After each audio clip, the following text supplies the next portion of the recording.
Soy Sandra Morán, soy lesbiana, integrante del movimiento de mujeres y feminista hasta hace 2015, hasta el año 2015 que fui electa como diputada.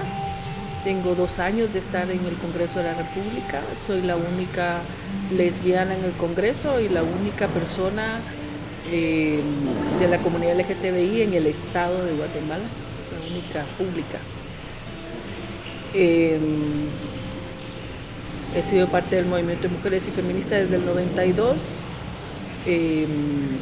Regresé a Guatemala en el 94 porque estuve 14 años en el exilio y fuera del closet aquí mismo en Guatemala desde el 95 y parte cofundadora de la primera organización de mujeres de lesbianas. La organización se llamó Mujeres Somos. En el 2015, como parte de la campaña, me invitaron a las acciones que la comunidad hace para sensibilizar a los candidatas hacia los derechos de la comunidad, y ahí me comprometí con la comunidad, primero a representarles y segundo a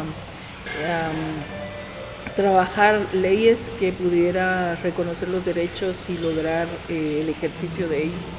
A partir de eso, entonces, he trabajado 3 leyes, 2 de las cuales ya las presenté. La que presenté fue los crímenes por prejuicio, que en otros lados se llaman crímenes de odio. Esa ley fue resultado de 7 meses de trabajo con las instituciones públicas y las organizaciones sociales, reconociendo la problemática de violencias que sufre la comunidad, en diversidad de violencias, y la conclusión fue la tipificación del delito de crímenes por prejuicio como agravante a otros delitos. La segunda es la ley de identidad de género, que reconoce a las personas trans y su derecho a cambiar sus papeles con una identidad distinta y su derecho a otros derechos. Y luego la ley de unión civil, que es una figura distinta al matrimonio. Esto porque en el contexto de Guatemala es un país bastante conservador y tocar la figura del matrimonio es bastante fuerte. Entonces pensamos que aquí hay 2 figuras reconocidas en el Código Civil, el matrimonio y la unión de hecho. Entonces esta es una tercera, es unión civil. Entonces esa no la he presentado todavía porque las 2 primeras tienen más apoyo por parte de la comunidad y esta última pues no tiene mucho apoyo. El colectivo Trans Santacones empezó como con 5 mujeres trans, los cuales ya asesinaron a 2. El año antepasado asesinaron creo que hace 2 años, asesinaron a la tesorera. El año pasado fue asesinada cruelmente la secretaria. Entonces ahorita en el colectivo vemos 3 mujeres que estamos trabajando en ello. Voluntarias teníamos alrededor de 25 mujeres, las cuales más de 20 ya emigraron a la Ciudad de México por el mismo tema de seguridad. El Estado de Guatemala nunca ha garantizado el derecho de ningún ciudadano guatemalteco y por lo mismo no lo hace con la diversidad. Entonces muchos logros que se han hecho es a base de presión. Por ejemplo, a lo que se está exigiendo una ley de identidad de género, que está el matrimonio igualitario, que ya se puso en la mesa, que hubo mucha controversia con la iglesia, con todo. Ya está más visible lo del cambio de nombre, que siempre había existido, pero en otros términos, y que ahorita últimamente ya más de 50 mujeres trans ya hicimos nuestro cambio de nombre, con el apoyo de organizaciones internacionales, lo cual es ello a veces por lo económico. Entonces muchas, aunque habían querido hacerlo, no se podía hacer por el tema de lo económico. Entonces las organizaciones apoyaron en eso y ahorita estamos pendientes, ya creo que en esta semana, o sea, muy para la otra, ese va a ser la entrega de cambio de nombre a 43 mujeres trans. Cuerda es una organización feminista, más no lesbiana, ¿verdad? Eso lo aclaro porque mis compañeras me piden que lo aclare. Es una organización que que empieza después de los acuerdos de paz. Las que empezaron la cuerda estaban metidas dentro del movimiento revolucionario, dentro del movimiento de ese momento, ¿verdad? Y de que a mediados de los 90 hay esa esperanza de poder terminar con esa guerra tan cruel que tuvimos y de poder transformar en una sociedad democrática, participativa, donde se abre todo, ¿verdad? Entonces la cuerda dice, las feministas tenemos que decirlo, ¿verdad? Tenemos que decir nuestras propuestas, tenemos que decir no sé qué. Entonces deciden hacer un periódico. Somos un periódico mensual, ¿verdad? En donde llevamos 20 años, ¿verdad? 202 números, en donde pues hay diferentes interpretaciones de la realidad y propuestas, ¿verdad? Las lesbianas feministas ahorita en este momento no estamos, según sé, no estamos en ninguna organización como tal de lesbianas feministas. En los últimos años, desde mi percepción es que nos hemos posicionado dentro del movimiento de lesbianas feministas de la Via Yala, ¿verdad? O sea, somos un grupo, ¿verdad? Una colectividad de territorio de esa magnitud, ¿verdad? Que estamos pensándonos, que estamos accionando, que estamos posicionándonos, que estamos tratando de transformar tanto la vida cotidiana como la vida alrededor, que estamos discutiendo porque hay diferentes posturas, ¿verdad?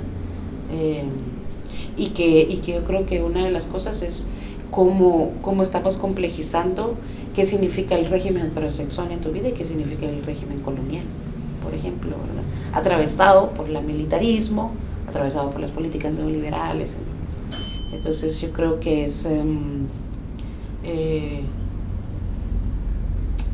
podría decirlo que la mayoría estamos en una postura antisistémica, ¿verdad? Entonces nos cuesta mucho, digamos, estar en una negociación con políticas públicas, con presupuestos, con esto, ¿verdad? La estrategia de Oasis ha sido mucho orientado hacia los medios de comunicación y también orientado hacia tratar de mitigar el dolor que las personas sufren cada vez que son víctimas de violaciones de los derechos humanos.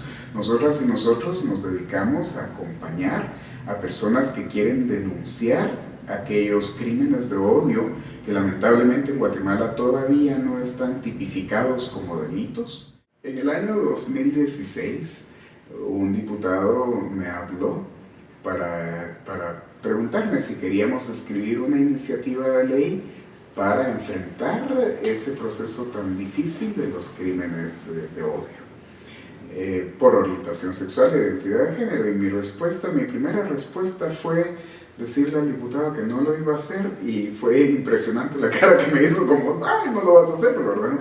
Y luego le dije, no, es que el fenómeno de los crímenes de odio es un fenómeno que trasciende la orientación sexual y la identidad de género, porque también hay mujeres que son víctimas de crímenes de odio, igual que los pueblos indígenas, igual que menores, niños, niñas, adolescentes, igual que personas con discapacidad. O sea, en esta sociedad en donde la exclusión social es una característica tan nefastamente importante, era necesario el poder abordar el fenómeno de los crímenes de odio de una forma mucho más amplia, y especialmente tomando en cuenta que las leyes deben ser generales, impersonales, y tratando de resolver los fenómenos sociales. Esta iniciativa de ley tuvo el mismo resultado que la 5278, que la comisión respectiva del Congreso de la República dictaminó en contra de tanto de la 5278 como de la 5229.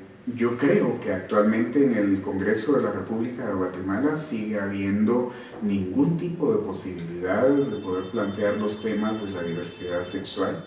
Otra de las iniciativas que ha causado bastante polémica es la iniciativa 5272.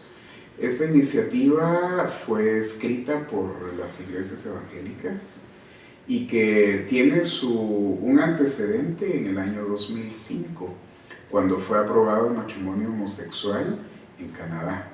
Inmediatamente cuando las personas aquí terriblemente conservadoras y muy corruptas se dieron cuenta de que había la posibilidad ya que en Canadá hubiera matrimonio homosexual, entonces para prevenir que en Guatemala se pudiera hacer, sacaron una iniciativa que es la predecesora de esta, en donde se prohibía el matrimonio entre personas del mismo sexo. La presentación de una ley, la 5272, era un ataque a la existencia de la comunidad LGTBI y la promoción de la homofobia como posibilidad en el marco de la libre expresión de pensamiento.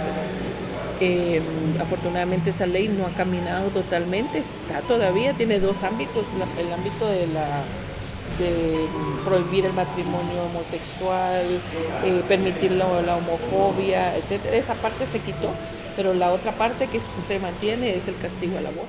Yo creo que las acciones, para mí una de las más significativas es, digamos, esto de la marcha del 26 de abril, ¿verdad? Que convoca a Odisea, ¿verdad? Que es, pues se convoca una marcha de lesbianas, porque las otras marchas son específicas, son como más generales, más toda la población LGTB,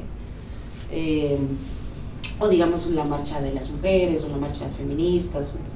Esta específicamente es una marcha de lesbianas, ¿verdad? Y empezaron con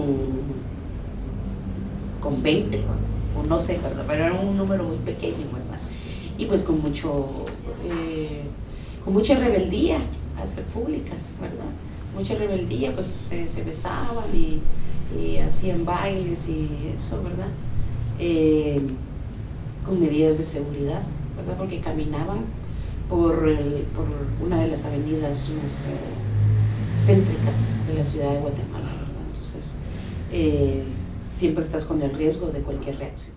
Y yo siento que es como, sí es reivindicativo, es lucha, es reivindicativo, es movimiento, pero yo siento que con estas marchas, digamos, tanto la del 26 de abril como la del 28 de junio, es como en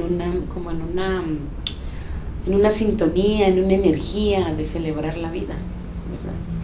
De celebrar los amores. Nuestra primera organizada fue en el 2000, éramos como 200 personas. Salimos de un centro cultural que era afín a la diversidad sexual en ese tiempo, ya no existe ahora, y caminamos por la Sexta Avenida, el camino que podríamos decir nuestra zona rosa, o donde paseamos o donde caminamos, para socializar, para conectar, para hablar, juntarnos con amigos.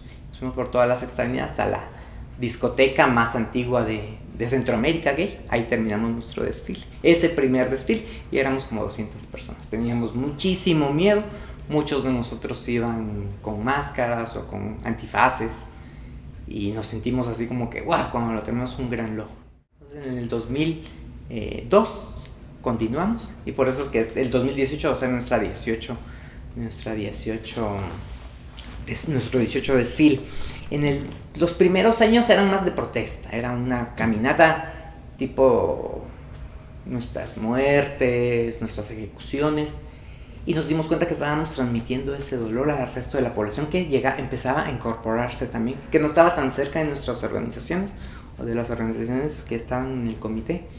Y a partir del 2006 se hicimos una marcha, o 2007, no recuerdo, la marcha de luto, donde casi que íbamos de negro por la muerte también de muchas mujeres trans en un contexto de trabajo sexual. Y ahí nos dimos cuenta que la gente estaba muy triste, a veces caía, no era lo festivo ni lo jolgorio, y a partir de ahí cambiamos y ya lo llamamos desfile, porque estábamos como que marcha, desfile, y empezamos a hacer un poquito más de presión política, pero con la alegría.